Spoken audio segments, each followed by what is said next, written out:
ఓం సాయిరామ్. బాబా భక్తులందరికీ నమస్కారం అండి. మన బాబా గారి దయ వల్ల మనందరం బాగుండాలి, సంతోషంగా ఉండాలని కోరుకుంటున్నాను ఫ్రెండ్స్. ఈరోజు మన బాబా గారు అందించే సందేశం, ఈ సందేశం వినే ముందు ప్లీజ్ లైక్ చేయండి, షేర్ చేయండి, సబ్స్క్రైబ్ చేయండి ఫ్రెండ్స్. ఇక ఈరోజు మన బాబా గారు చెప్పే సందేశాన్ని మొదలు పెడతామా ఫ్రెండ్స్. ఈ వీడియో ఏమిటంటే, గుడ్ న్యూస్ అందుకో బిడ్డా. ఈ వీడియో పూర్తయ్యే వరకు 25 లక్షల ధనం మీ అకౌంట్లో పడుతుంది, వెంటనే విను అని మన బాబా గారు అయితే ఈరోజు మనకి చాలా అంటే చాలా అద్భుతమైనటువంటి సందేశం అయితే తీసుకువచ్చారండి. మరి మన బాబా గారు ఈరోజు మనకి ఎలాంటి సందేశం అందించాలి అనుకుంటున్నారు, ఆయన మాటల ద్వారానే విందామా. మరి మన బాబా గారి సందేశం ఏమిటంటే, బిడ్డా, నిన్ను ఎవరూ కూడా పట్టించుకోవడం లేదు అంటే నువ్వు ఎందుకు పనికిరాని వాడవని కాదు బిడ్డా. ఎందుకంటే నీ దగ్గర ఏమీ లేదని అర్థం. అక్కడ డబ్బు ఉన్న వారికి పరమాత్ముల్లాగా చూస్తారు, పేదవారిని పురుగుల్లాగా చూస్తున్నారు.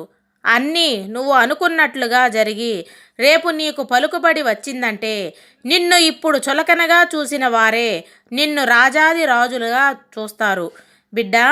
నీ గేటు దగ్గర నీకు సెల్యూట్ కొట్టడానికి కూడా సిద్ధంగా ఉంటారు. అందుకే నువ్వు ఎక్కడ పుట్టావో, ఎంత దరిద్రంలో పెరిగావో, ఏమి చేశావో అన్నది ముఖ్యం కాదు. ఇప్పుడు నీ దగ్గర ఎంత ఉంది, ఇప్పుడు నువ్వు ఎంత సంపాదిస్తున్నావు అనేదే లెక్కలోకి వస్తుంది బిడ్డ. గుర్తుపెట్టుకో తల్లి, ఒక్కసారి మోసపోయావంటే అది నీ కర్మ, రెండోసారి మోసపోయావంటే కూడా అది నీ అమాయకత్వం బిడ్డ.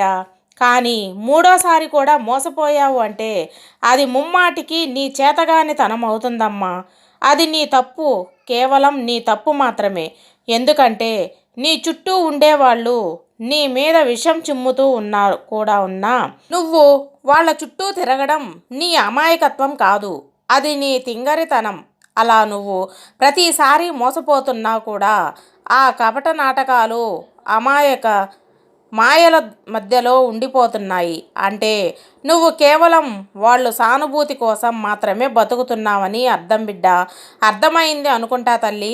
నీతో అవసరం లేనప్పుడు, నువ్వు ఇక వాళ్ళకి ఉపయోగపడవని కూడా తెలిసినప్పుడు ఒట్టిపోయిన ఆవును కసాయివాడికి అమ్మినట్టుగా నీ చుట్టూ తిరిగే జనం నిన్ను వాళ్ళు లెక్కల నుంచి తీసిపారేస్తారు బిడ్డ.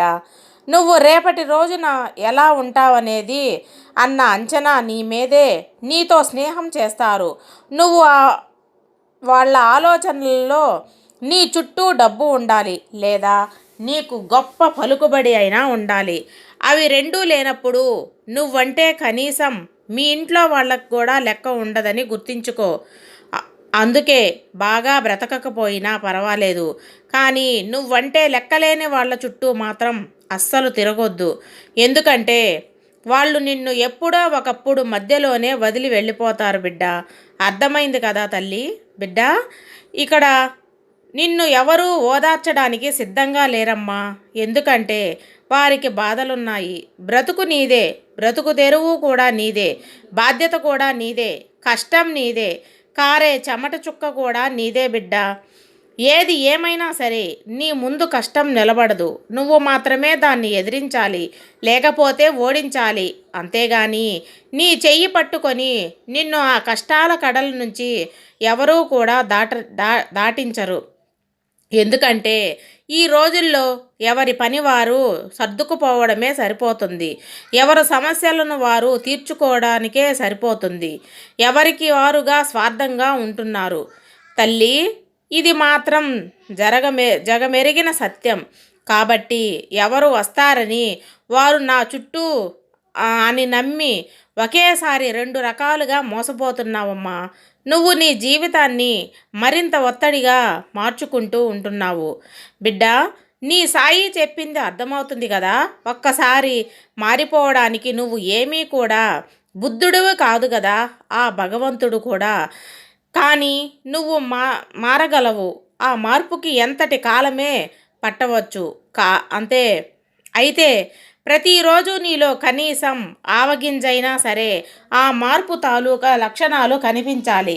అలా దినదిన అభివృద్ధి చెందుతూ పూర్తి స్థాయిలో నువ్వు అనుకున్న గమ్యం చేరేంత వరకు కూడా నిన్ను నువ్వు మలుచుకుంటూనే ఉండు బిడ్డ. నువ్వు పడ్డ ఆ కష్టం నిన్ను ఈ ప్రపంచానికి ఎంతో గొప్పగా, ఎంతో అందంగా, ప్రత్యేకతలకు నీకు ఎదురవుతూ ఉన్నాయి. అక్కడితో ఆగిపోకుండా నువ్వేనా అని ఆశ్చర్యం నీకు కూడా కలుగుతుంది. అదే నిజమైన మార్పు అంటే.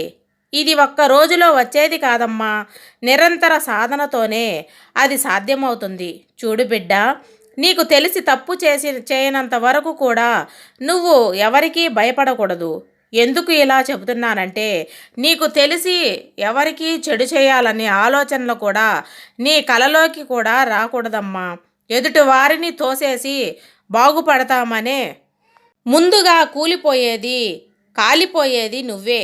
ఒకవేళ నువ్వు పక్కవాడి కష్టం మీద ఎదిగినా రేపు అన్న రోజు నీ తలదన్నేవాడు నిన్ను నిలువుగా చీల్చే రోజు మాత్రం ఖచ్చితంగా వచ్చే తీరుతుంది. అదే నీ కష్టం మీద బ్రతికితే ప్రతి క్షణం మనశ్శాంతిగా ఉండగలవు. అమ్మా, ఒక్కడివే అయిపోయావని బాధపడినప్పుడల్లా కూడా అందరితో ఉన్నవాడు ఎందుకు ఒంటరిగా ఫీల్ అవుతున్నాడు అనేది తెలుసుకో.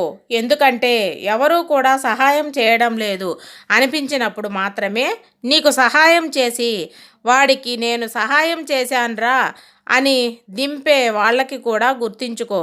ఎందుకంటే నీ దరిద్రాలన్నీ నీ చుట్టూ తిరుగుతున్నాయి అనిపించినప్పుడు తినడానికి తిండి కూడా లేక రోడ్డున పడ్డ కుటుంబాల బాధను కూడా తెలుసుకో బిడ్డ.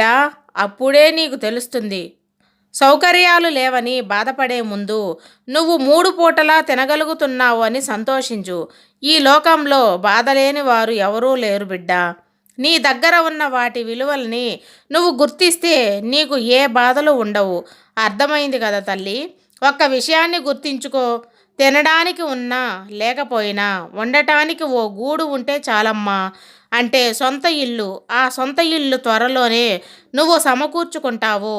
నీకు ఏదో ఒక విధంగా డబ్బు ఆగి నువ్వు ఇల్లు కట్టుకోవాలని అనుకుంటున్న పనులన్నీ కూడా చక్కబడతాయి తల్లి. నీ జీవితంలో ఎప్పుడూ కూడా ఎవరిని అడుక్కోవాల్సిన అవసరం లేదు అని మన పెద్దలు అంటూ ఉంటారు. నువ్వు ఎన్ని ఊళ్ళు తిరిగినా, ఎన్ని ఉద్యోగాలు చేసినా, ఎంత సంపాదించినా నీ శేష జీవితం గడపడానికి ఒక చిన్న ఇల్లైనా ఉండాలి. రేపు నా అనుకున్న వాళ్ళు నిన్ను నెట్టేసినా, నువ్వు నమ్మిన వాళ్ళు నిన్ను ముంచేసినా, ఊరి గుడిలో ప్రసాదం తిని నీ ఇంటిలో నువ్వు హాయిగా ఉండవచ్చు బిడ్డ. అప్పుడు నీకంటే కోటీశ్వర్లు ఇంకెవ్వరూ ఉండరు. అర్థమైందా తల్లి? నువ్వు ఒక వ్యక్తికి ఎలా పరిచయం అవుతావో ఆ వ్యక్తి కూడా చివరి వరకు నిన్ను అంతను అదే కోణంలో నిన్ను చూస్తారు. ముందు కొంచెం ఒద్దికగా కనిపిస్తూ ఉండి కొద్దిగా నీకు నువ్వుగా ఉండటం మొదలుపెట్టిన తరువాత అది నీ వ్యక్తిత్వానికి భంగం కలిగిస్తుంది. అందుకే నువ్వు ఎవరిని కలిసినా, ఎక్కడికి వెళ్ళినా నువ్వు నీలాగే ఉండు. అప్పుడే నిన్ను ఇష్టపడిన వాళ్ళు నీతో నడుస్తారు. నువ్వంటే ఇష్టం లేని వాళ్ళు నీకు దూరంగా జరిగిపోతారు బిడ్డ. అప్పుడు ఏ సమస్యలు రావు. ఒకవేళ నీకు ఎటువంటి సమస్యలు వచ్చినా, కష్టాలు వచ్చినా నిన్ను నేను గట్టెక్కించడానికి నీ వెనకే ఉంటాను కదా. నీ సాయి తండ్రి నిన్ను కాపాడుకుంటూనే ఉంటున్నాను బిడ్డ. విషయాన్ని మాత్రం గుర్తించుకో. నా ఆశీర్వాదం నీకు ఎప్పుడూ ఉంటుంది బిడ్డ. నువ్వు ఇన్నాళ్లుగా ధనం కోసం బాధపడుతున్నావు. ఆ ధనం అనేది ఏదో ఒక రూపంలో పడుతుంది.